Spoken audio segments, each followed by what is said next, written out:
દલિત યુવાનના વરઘોડા અંગે મનસુખભાઈ રાઠોડ એ દીધું કાયદાકીય માર્ગદર્શન. હેલો. હા મનસુખભાઈ, હું ભરતભાઈ નો ભત્રીજો બોલતો હતો. કોનો? ભરતભાઈ સાગઠિયા. હા, ક્યાં ગામથી? પાટડી તાલુકો અને મેતાસર ગામ. હા, શું હતું? આપણે ગામમાં આપણા દલિત સમાજમાં આ સુધી કોઈનો વરઘોડો નીકળ્યો નથી, તો વરઘોડો કાઢવાનો હતો ને, હા, એટલે આપણે સમાજની મદદ જોઈ હતી ખાલી. કઈ તારીખના છે? 28 તારીખે સાંજે. 28/3. હા, હા, તો શું પ્રોબ્લેમ છે ત્યાં વરઘોડો કાઢવામાં?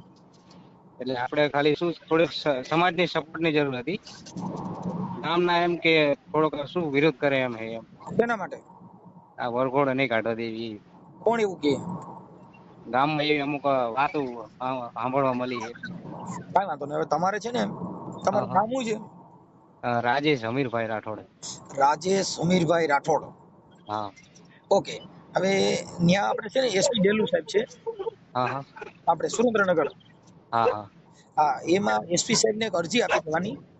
હા હા પછી જે તારીખનો તમારો વરઘોડો છે હા હા એ કંકોત્રી જોડી અને ત્યાં આપણે મામલતદાર ઓફિસ હોય ને, એક્ઝિક્યુટિવ મેજિસ્ટ્રેટ. તમારો તાલુકો કયો છે? પાટડી. પાટડી. પાટડી હા તાલુકા એક્ઝિક્યુટિવ મેજિસ્ટ્રેટ મામલતદારને એમાંથી મંજૂરી લઈ લેવાની.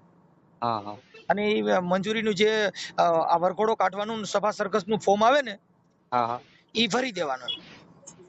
વાંધો હા, નહીં. એ ભરી અને પછી પોલીસ સ્ટેશન માંથી અભિપ્રાય લખી દે. હા હા પછી ઈ વરઘોડો કાઢવાની ટાઈમ ટેબલ ને મંજૂરી જે મળે ને, હા હા ઈ પાછું જે તમને મંજૂરી આપે એ પાછી પોલીસ સ્ટેશનમાં જમા કરી દેવાની. હા ઓકે. વાંધો નહીં. હા અને પછી એમાં બધા આવશું. તમે જે તારીખ કહો છો ને, આપણે ભરતભાઈ કોઠારિયા થી ને, હા હા રાજકોટ કોઠારિયા થી હા ભરતભાઈ સાગઠિયા. હા એમને અહીંયા અત્યારે મારી બાજુમાં જ છે. હા હા, ભરતભાઈ સાગઠિયા. પછી આપણે સતીશભાઈ ને એમને બધાને કહેવાનું અને હા કાર્યકરોને અમે બધા ત્યારે ઉપસ્થિત રહેશું અને પોલીસની મંજૂરી લઈ લેવાની, જેથી કરીને ઘર્ષણ થાય નહીં.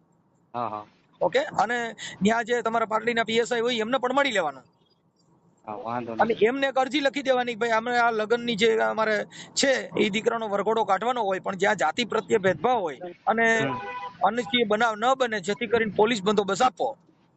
હા મંજૂરી લઈ લેવાની, પોલીસ બંદોબસ્ત આપી દેવાનો અને એસપી સાહેબને જે પીએસઆઈ ને અરજી લખો ને એની નકલ રવાના એસપી સાહેબને આપી દેવાની. હા હા, વાંધો નહીં. અને સુરેન્દ્રનગર છે ને એ આઈસી તરીકે આપણે રાજકોટમાં આવે, નિર્લીપ રાયમાં. હા હા એની નકલ રવાના એક એમને મોકલી દેવાની. વાંધો નહીં. હા પીએસઆઈ ને સંબોધીને અરજી લખી અને નકલ રવાના એસપી સાહેબ અને આઈસી સાહેબ. હા હો. એ હા હા, અને એ બધી અત્યારે અગાઉ કરી નાખજો અને રૂબરૂ જઈને ઓસી આપે, ઓસી લઈ આવજો. હા વાંધો એટલે નહીં. પોલીસ બંદોબસ્ત મૂકી દે, તમારા છોકરાના લગ્ન તમે કરી શકશો. કેમ કે અત્યારે આ જાતિવાદી માણસો હોય ને, એ તમારા હા ખોટો હુમલા ન કરે વાંધો નહીં. અને કાયદો કરી દઈશ. વ્યવસ્થા ખોરવાય નહીં, એવી બધી વસ્તુ ધ્યાન રાખવાની. પછી કોઈ દારૂડિયા હોય, દારૂ પીવા વાળા હોય, તો એવા માણસોનું ધ્યાન રાખવાનું કે એમાં શું છે, ડિંગલ કરે કે દારૂ પીને પછી કઈ લપડા ચપડા કરે, એવું ન હા થાય. એ આપણી જવાબદારી, એ આપણે જોવાનું હોય. હા હા બરોબર. વાંધો નહીં. હા, કેમ કે ટોળું હોય ને, ટોળાનો કોઈ ધર્મ જ ન હોય. એ વાત સાચી. હા, કેમ કે લગ્ન ની અંદર ટોળામાં આવ્યા, એમાં અસામાજિક તત્વો હોય, બે આવ્યા હોય, બે ઉગ્ર કરવા માટે આવ્યા હોય. પણ આપણા માણસોને સાવચેતીથી ખોટા ડિંગલ નહીં કરવાના, ખોટા ભવાડા નહીં કરવાના, ખોટા સીન સપાટા નહીં કરવાના. જે લગ્નનો વરઘોડો છે વરઘોડાની રીતે કાઢવાનો અને હા વરઘોડાની રીતે પાછું ઘરે વી જવાનું.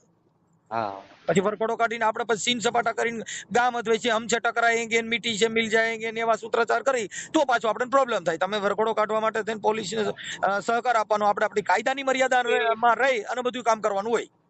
હા હા, પછી આપણે શું થાય કે અમુક ઠેકાણે એવા બનાવ બને કે સીન સપાટા કરે. ના ના એવું તો નહીં થાય. હા, એક તમને ખાલી ખ્યાલ કરું છું કે ભાઈ આવી બધી વસ્તુથી આપણે આપણી રીતે પછી ઓલું શું થાય કે સંઘર્ષ થાય, ઘર્ષણ થાય, એટલે પછી પોલીસમાં આવે અને કાયદો વ્યવસ્થા ખોરવાય તો પછી પાછું તકલીફ થાય. હા એ વાત સાચી. કાયદાની મર્યાદામાં, બંધારણની મર્યાદામાં, બધાની મર્યાદા રહીને હાલવાનું હોય. અટાણે આમાં શું છે કે અમુક કાર્યકરોમાં અમુક ઘણી વાર એવા બનાવો બને છે કે પોતાના ઈગો માટે થઈને કઈ ડિંગલ ઊભું થાય તો પછી એમાં તકલીફ પડે. હા હા, અમે બધા એવું કામ હોય કે બધાની પોલીસની મર્યાદામાં, પોલીસને સહકારમાં રહીને કામ લેવાનું હોય. એમ કહી દે કે અહીંથી હવે ઊભું રાખી દો, અહીંથી પાછું લઈ લ્યો, હવે અહીંથી આમ કરી નાખો, તો એને પાછી મર્યાદામાં રહેવાનું. હા પછી પોલીસની મર્યાદા વળંગો તો પછી શું થાય કે પછી કાંઈ અનઘટિત બનાવ બને, અનઘટિત બનાવ બનેથી પોલીસના સિરે આવે, પછી પાછું એમાંથી લગનના ઠેકાણે રહીને બીજા પવાડા ઉભા થાય. હા એ વાત સાચી. સમજ્યા વાત ને? એટલે ઈ બધી હા. વસ્તુમાં આપણે પોલીસ સાથે પહેલા ચર્ચા કરી લેવાની કે સાહેબ તમે કયો ન્યા લગન હકાલશું, તમે કયો ત્યાંથી પાછું વાળી લેશું. હા વાંધો સમજ્યા નહીં. વાત? એટલે આપણે અત્યારે શું છે, કાર્યકરોને ને પોલીસને નાગ ને નોળિયા જેવું થઈ પડે છે.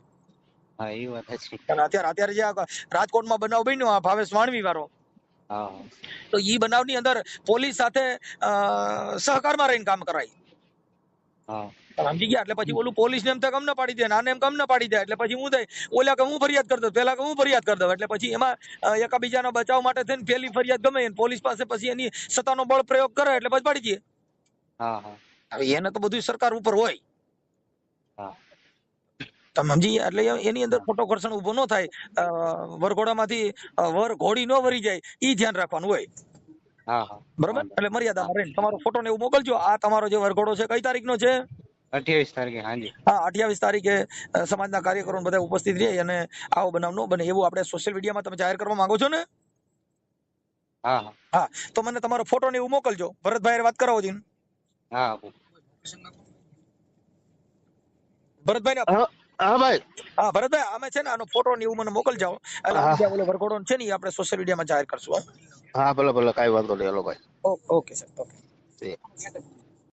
આવા જ અવનવા ગુજરાતી કોલ રેકોર્ડિંગ સાંભળવા માટે અમારી ચેનલને સબસ્ક્રાઈબ કરો અને વિડીયોને લાઈક કરવાનું ભૂલશો નહીં.